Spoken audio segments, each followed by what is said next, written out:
दोस्तों, boss house in दिनों जश्न और तूफान के बीच झूल रहा था। एक तरफ हल्दी की रस्मों का पवित्र रंग था, तो दूसरी तरफ छुपे हुए राज की स्याही गहराती जा रही थी। हर कोने में हल्दी की महक और शहनाइयों की गूंज थी, लेकिन उस खुशी की चादर के पीछे कुछ दिल टूटने की आहटें थीं। मेहमान हंस रहे थे, रिश्तेदार मिठाइयों में मग्न थे और लोग नाच गा रहे थे, लेकिन घर के एक कोने में ऋषि चुपचाप बैठा था। उसकी हथेलियों पर हल्दी लगी थी, लेकिन दिल उलझनों के कांटों से भरा था। आंखों में एक बेचैनी थी, जैसे कोई बात उसके अंदर उफान मार रही हो, जिसे वो दबा रहा था। उसी दौरान मून उसके पास आई। उसकी आंखों में खुशी और चेहरे पर चमक थी। वो मुस्कुराकर कहती है, ऋषि देखो ना, सब कितने खुश हैं। हमारी जिंदगी एक नई शुरुआत की ओर बढ़ रही है। ऋषि ने एक धीमी सी मुस्कान दी, लेकिन वो मुस्कान सिर्फ होठों तक थी, दिल उस मुस्कान से कोसों दूर था।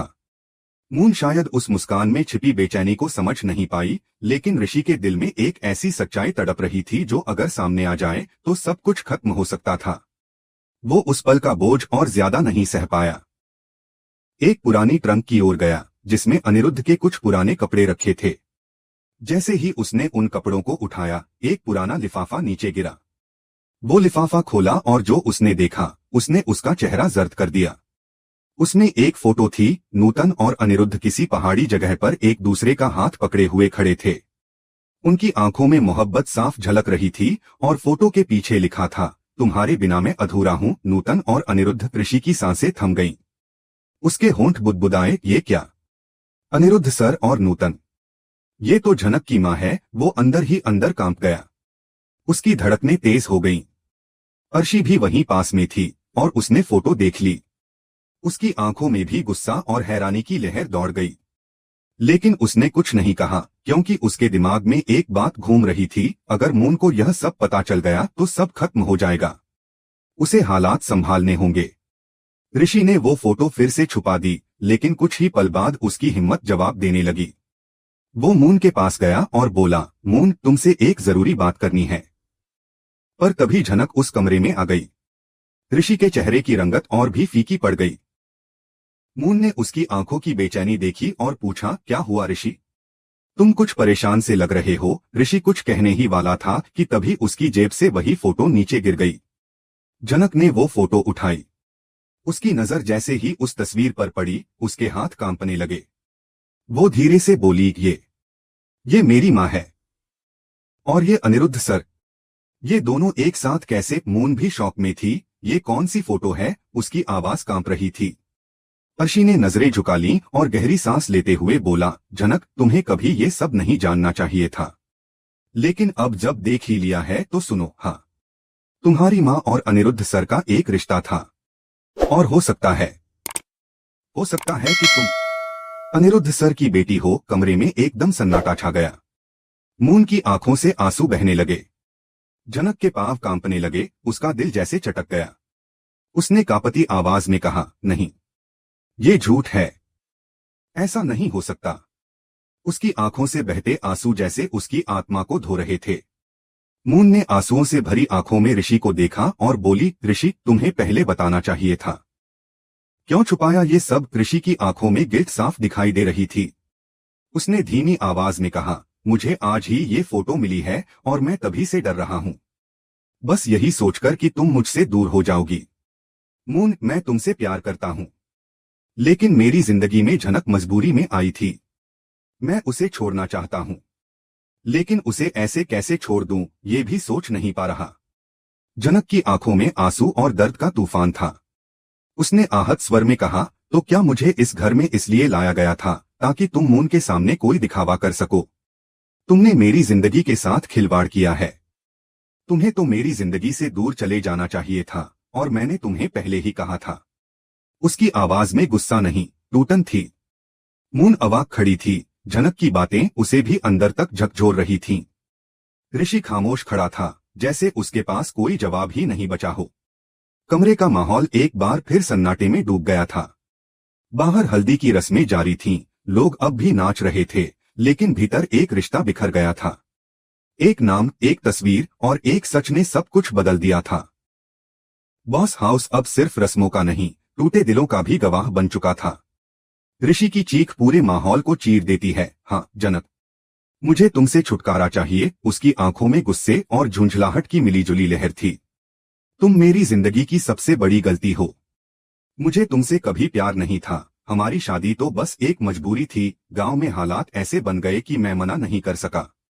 लेकिन इसका मतलब ये नहीं कि मैं हमेशा उस एक रात की सजा भुगतता रहूं। जनक वहीं खड़ी थी। उसकी आंखों से आंसू नहीं बह रहे थे, लेकिन उसकी आत्मा रो रही थी। उसने ठंडी लेकिन मजबूत आवाज में कहा, तुम जैसे इंसान के लिए तो मेरा एक आंसू भी बर्बाद नहीं होना चाहिए ऋषि। इतना कहना था कि मून, जो अब तक चुप थी, अचानक सामने आकर ऋषि को जोरदार थप्पड़ मार देती है। सब सन्न रह जाते हैं। बस करो ऋषि, तुमने सिर्फ मुझे धोखा नहीं दिया, जनक को भी बर्बाद किया है। तुम खुद को क्या समझते हो? क्या हर इंसान तुम्हारी जिंदगी का खिलौना है? भीड़ में कई लोग अब ऋषि की ओर गुस्से से देख रहे थे। जिनकी आंखों में पहले कभी उसके लिए सम्मान था, अब नफरत झलक रही थी। लेकिन कुछ लोग सोच में भी पड़ गए, क्या वाकई सारी गलती ऋषि की ही है? आखिर जिस सिचुएशन में उसकी और जनक की शादी हुई, वो मजबूरी थी। जनक खुद तो कह चुकी थी कि वह गांव छोड़कर शहर जाना चाहती है और अपनी राह खुद चुनना चाहती है। तो क्या वह खुद ही अब अपनी जिंदगी में उलझने नहीं ला रही? अगर ऋषि अपनी जिंदगी जीना चाहता है तो क्या ये गलत है? इन्हीं सवालों के बीच ऋषि फिर चिल्लाता है, मुझे फर्क नहीं पड़ता।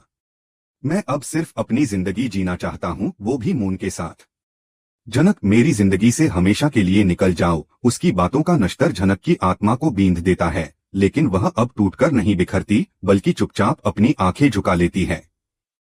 उसी समय अनिरुद्ध वहां पहुंचता है। सबकी बातें सुनने के बाद उसकी आंखों में पछतावे की चमक थी।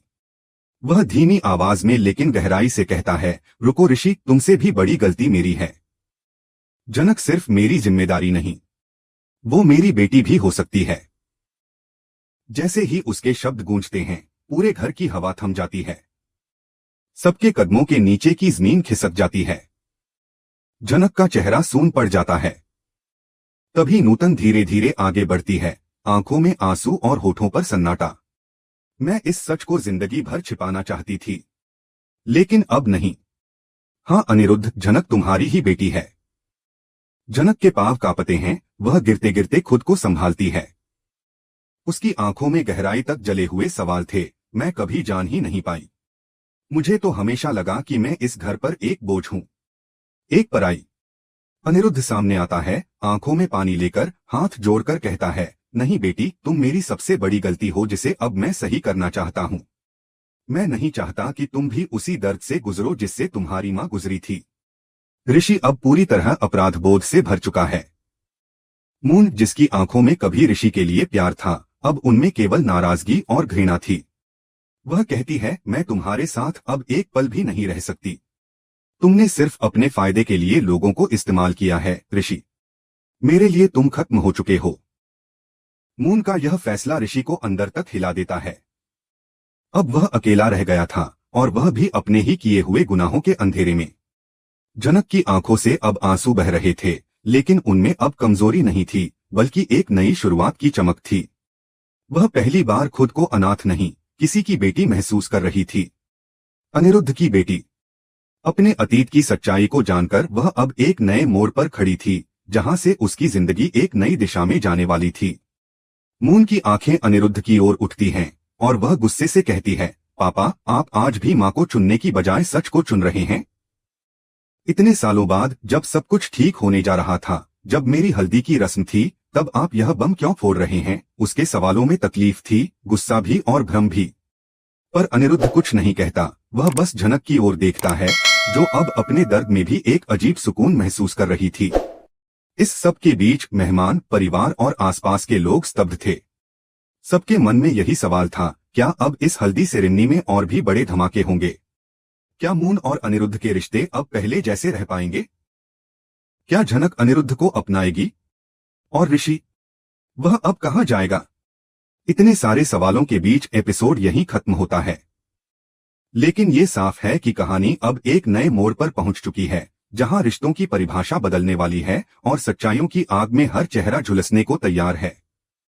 अब देखना दिलचस्प होगा कि आगे क्या होगा। क्या जनक अपने पिता को माफ कर पाएगी? क्या मून अपनी बहन को स्वीकारेगी या नहीं? और ऋषि का क्या होगा, जो अब अपनी ही बनाई जिंदगी में अकेला खड़ा है? तो जुड़े रहिए हमारे साथ, क्योंकि आगे की कहानी में धमाके और इमोशंस का तड़का और भी तेज होने वाला है।